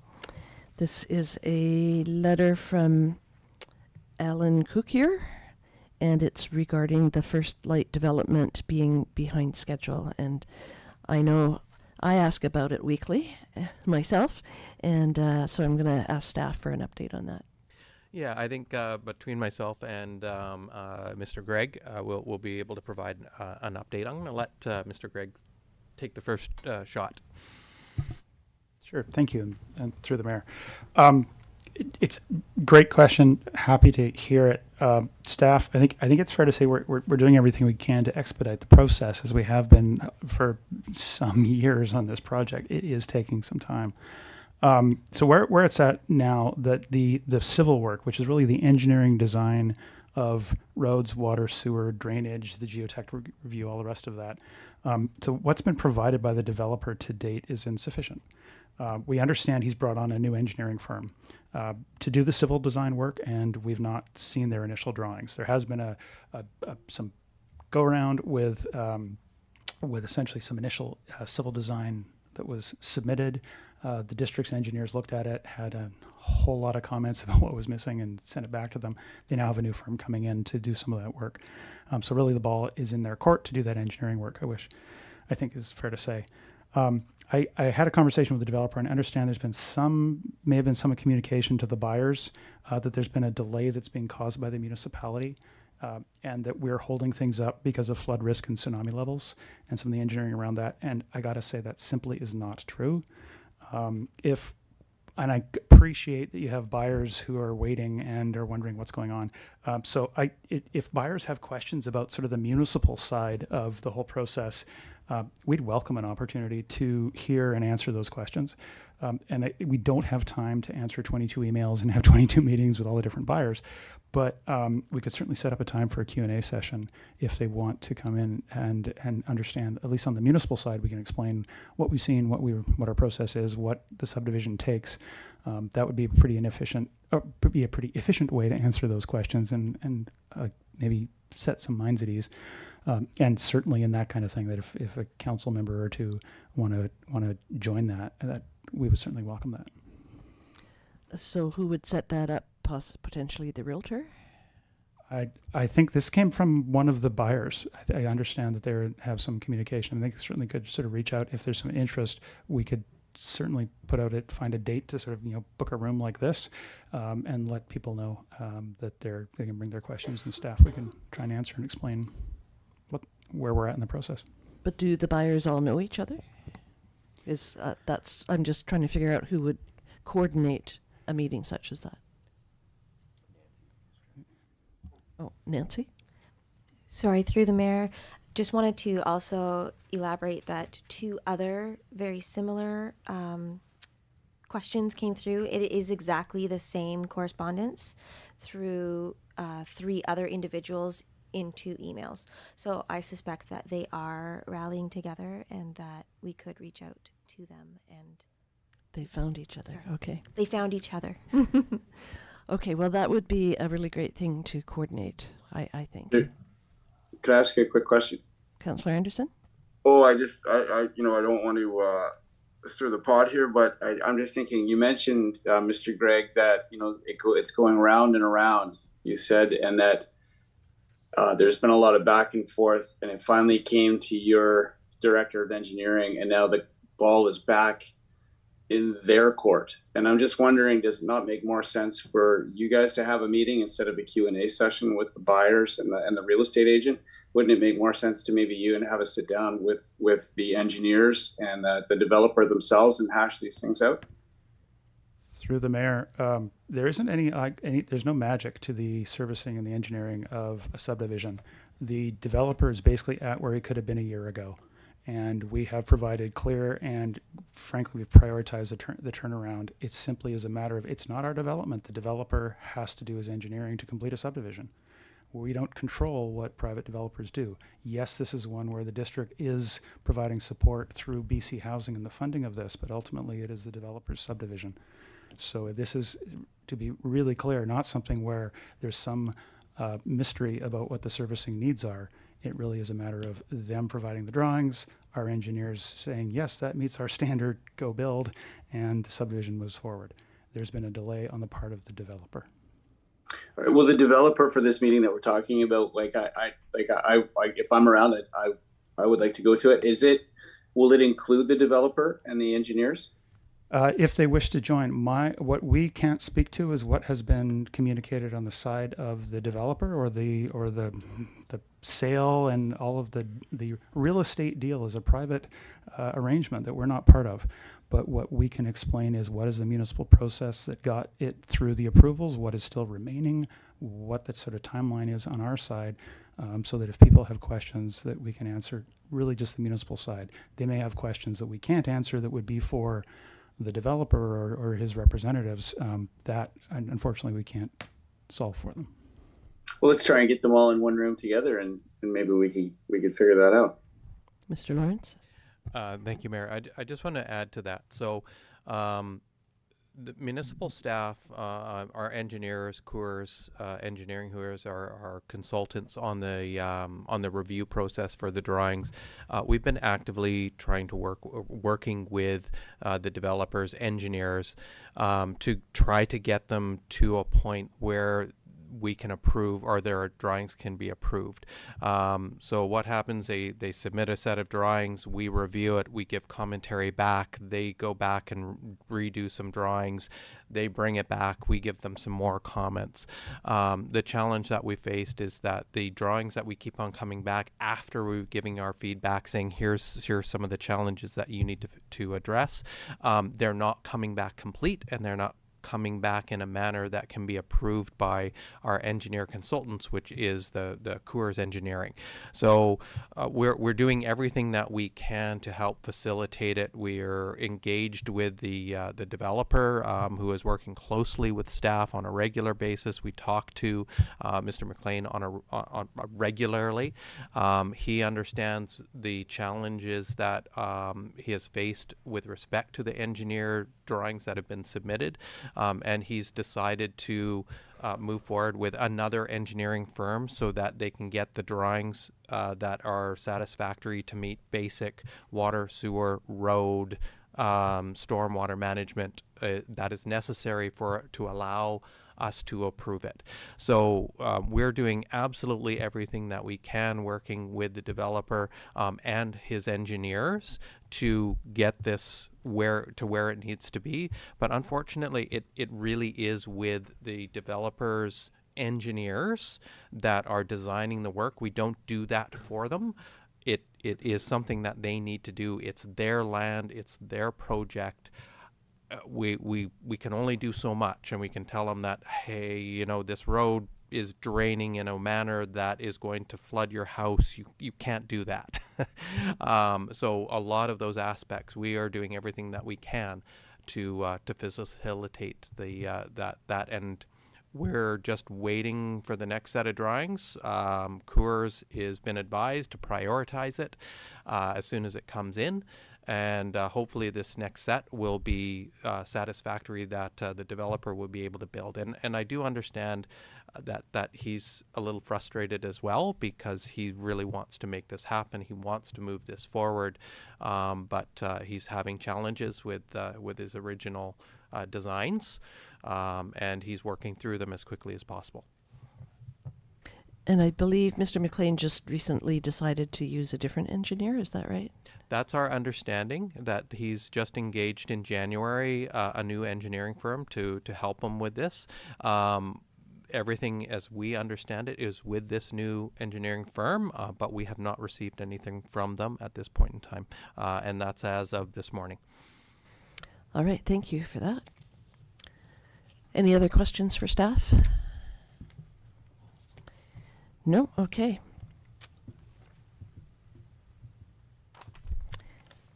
Are there any notices of motion?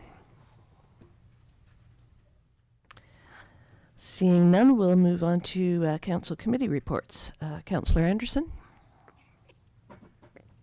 Nothing to report at this time. Sorry, I'm caught unaware here. I always forget. I'm always first because my last name starts with A, I think. But yeah, nothing to report at this time. Thank you. Maybe I'll reverse the order next meeting just to shake things up a bit. Thanks. Councillor Hoare? Since the last council meeting, we had a special council meeting on the budget process, and an open house, which I wasn't able to attend, but at least I know we've been getting public feedback, which is great, and that's still open for another 2 weeks, I believe, Mr. Cabin. We had a special council meeting on the 5th of February. We've had a committee of the whole, the grants and aid. That's always interesting to hear what the projects that the nonprofits are bringing forward. And we had another very short special council meeting. We just seem to be having a lot of special council meetings. Because we're special. Yep, right. You know, it's a bus. It's short. I'm on it. Just saying. Yeah, and here we are today. I don't have a lot to say. Just meetings. Great, thank you. And it's good to have you back in person, as well as Councillor Mafty. Councillor Kennington. Nothing to report at this time. Councillor Mafty. I'll reiterate Jen's points and add that I discovered a loophole to the committee of the whole, so I can't be here, but I can spectate, and so I watched it over Zoom, and it was great. Okay, good to know. That was one that we actually had several no-shows, which was sort of surprising. I knew a couple. We were informed by a couple, I think 2 of them. One had car troubles, got stuck on the other side of the island. One was sick. But there were a few that just didn't show up, so I'm not sure why that was. But It happens. I should clarify, I watched it on YouTube, so with a delay, but it's up there, and it was great. Perfect. For myself, January 29th, I attended an ACRD, Alberni Clayoquot Regional District Board meeting on Zoom. Nothing really affecting the West Coast here. January 30th was our budget meeting and open house. I stayed till 6:30, I think, and there was only maybe 15 people there, but I was told by Mr. Cadman that there was sort of a late crowd that shuffled in. Yeah, exactly. I think Bruce and I got out of there around 7:30. So you did have some latecomers. That's great. February 5th, Gord Johns and Josie Osborne called a leadership meeting because of the tariff announcement by President Trump, just to sort of get prepared for what may be coming down the pike. I think there were 36 of us on that leadership meeting, on Zoom or Teams, one of them. And so we will have regular updates as we used to have during COVID and during the Cameron Lake wildfires. They will convene regular meetings just to keep everybody up to date on what's going on. February 6th, I had a meeting with the Acoustics team. They're the ones that are proposing a development on High Focus Island, just to get an update from them. And then also on February 6th was our committee of the whole meeting for the grants in aid. So that's it for me.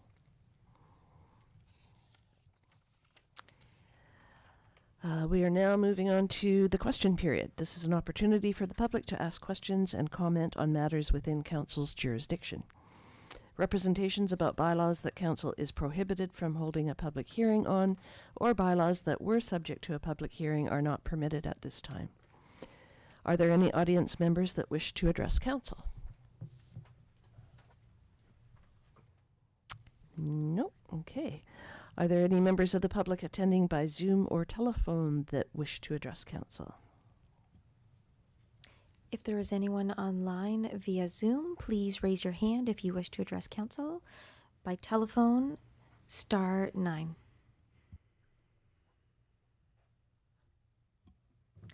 No hands are raised at this time. And have we received any emails to communityinput@ucluelet.ca during the meeting?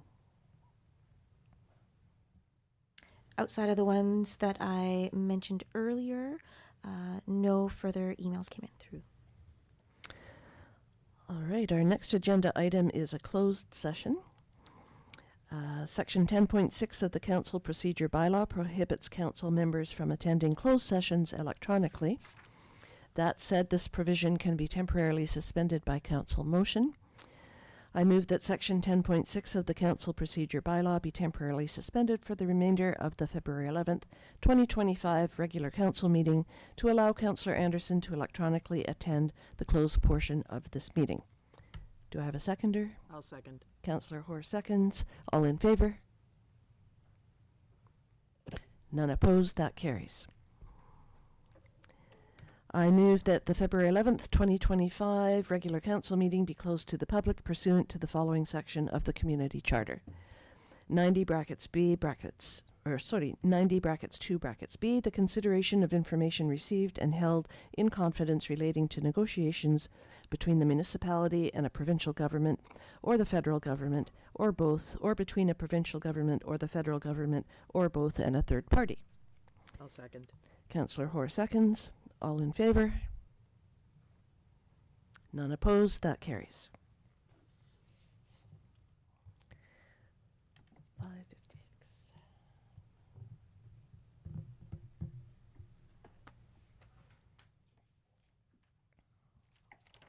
Councillor Anderson?